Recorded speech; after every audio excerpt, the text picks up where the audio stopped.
नमस्कार दोस्तों, मेरा नाम है अरुण तोमर और आप देख रहे हैं AGIAS।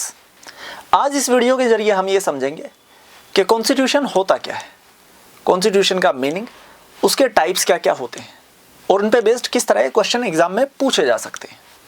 तो चलिए शुरू करते हैं। कॉन्स्टिट्यूशन को समझने से पहले हमें एक और बात समझनी होगी कि व्हाट इज लॉ, कानून क्या होता है, और उसी के साथ जुड़ी हुई एक और टर्म है व्हाट आर रूल्स। आपने सुना होगा नियम और कानून दो अलग अलग शब्द होते हैं, फर्क क्या है उनमें। तो ध्यान रखना, नियम जो होते हैं रूल्स, दे आर गाइडलाइंस, दिशा निर्देश होते हैं कि ऐसा किया जाना चाहिए या ऐसा नहीं किया जाना चाहिए। तो rules are basically guidelines, what to do and what not to do. फिर आता है व्हाट इज लॉ, कानून क्या है। फिर एक खास तरह के रूल्स को ही कानून यानी लॉ कह देते हैं। किस तरह का रूल कानून कहलाता है? Law is a special type of rule which has the power to punish.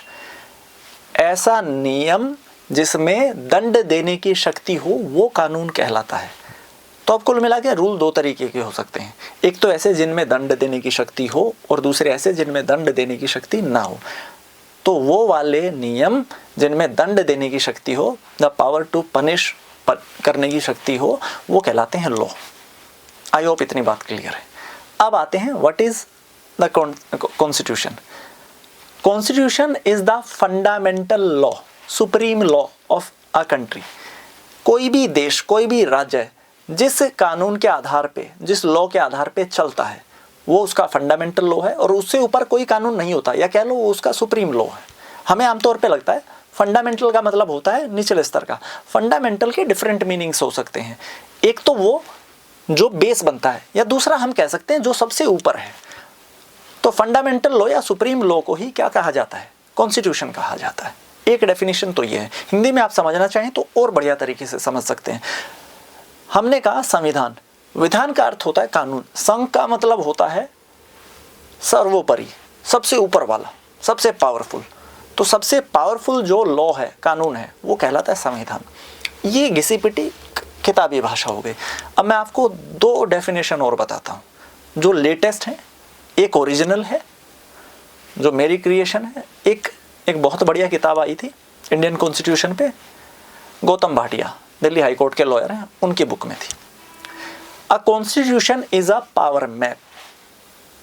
Map में क्या दिखाया जाता है? बाउंड्री दिखाई जाती है अलग अलग स्टेट्स की या कंट्रीज की, वो उसको लांघ नहीं सकती। ऐसे ही मैंने कहा constitution is a power map. Constitution में क्या है? कॉन्स्टिट्यूशन में बाउंड्रीज हैं। मैप में बाउंड्रीज होती हैं, ऐसे ही कॉन्स्टिट्यूशन में बाउंड्रीज हैं। किस चीज़ की बाउंड्रीज हैं? पावर की, कि किसके पास कितनी पावर होगी, सिटीजन्स के पास कितनी पावर होगी, गवर्नमेंट के पास कितनी पावर होगी, और गवर्नमेंट में भी सेंट्रल गवर्नमेंट के पास कितनी पावर होगी, स्टेट गवर्नमेंट के पास कितनी पावर होगी। किसी भी गवर्नमेंट के सेंटर या स्टेट जो डिफरेंट ऑर्गन्स होते हैं, फॉर एग्जांपल पार्लियामेंट या लेजिस्लेचर कह लो, एग्जीक्यूटिव, जुडिशरी, इनकी क्या क्या पावर होंगी, कानून कौन बनाएगा, कौन लागू करेगा, कानून की व्याख्या, इंटरप्रिटेशन कौन करेगा।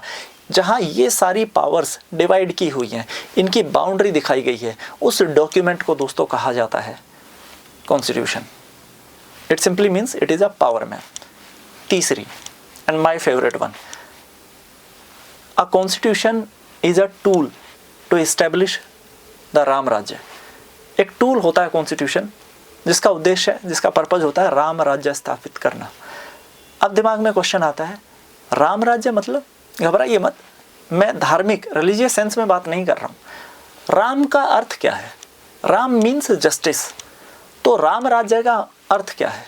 राम राज्य का अर्थ है, उसका मतलब है a just society, a society where justice prevails, जहाँ पे न्याय सर्वोपरि है, ऐसे राज्य को कहा जाता है राम राज्य। तो संविधान एक जरिया है राम राज्य यानी जस्ट सोसाइटी एस्टेब्लिश करने का। आई होप इतनी बात क्लियर है। किसी भी देश में बाकी जितने भी कानून बनाए जाएंगे उनको संविधान की यानी कॉन्स्टिट्यूशन की कसौटी पे परखा जाएगा।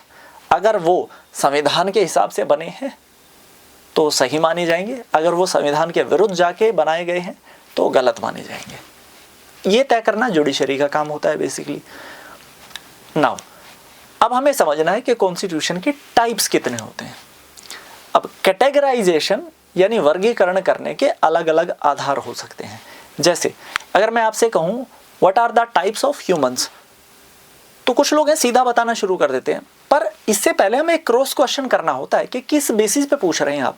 एजुकेशन पे पूछ रहे हैं, एज पे, हाइट पे, वेट पे, किस चीज़ पे? इन सब अलग अलग आधारों पे अलग अलग टाइप्स बन जाएंगे। जेंडर के बेसिस पे आप कहेंगे 3 जेंडर हैं बेसिकली, मेल, फीमेल और ट्रांसजेंडर। फिर आप एज के बेसिस पे कहेंगे तो मेनली आप कहेंगे चाइल्ड, यंग और ओल्ड। ऐसे ही एजुकेशन के बेसिस पे कहेंगे आप कहेंगे लिटरेट एंड इलिटरेट। तो अलग अलग टाइप हो सकते हैं। ऐसे ही कॉन्स्टिट्यूशन को समझने के या समझाने के भी अलग अलग आधार हैं।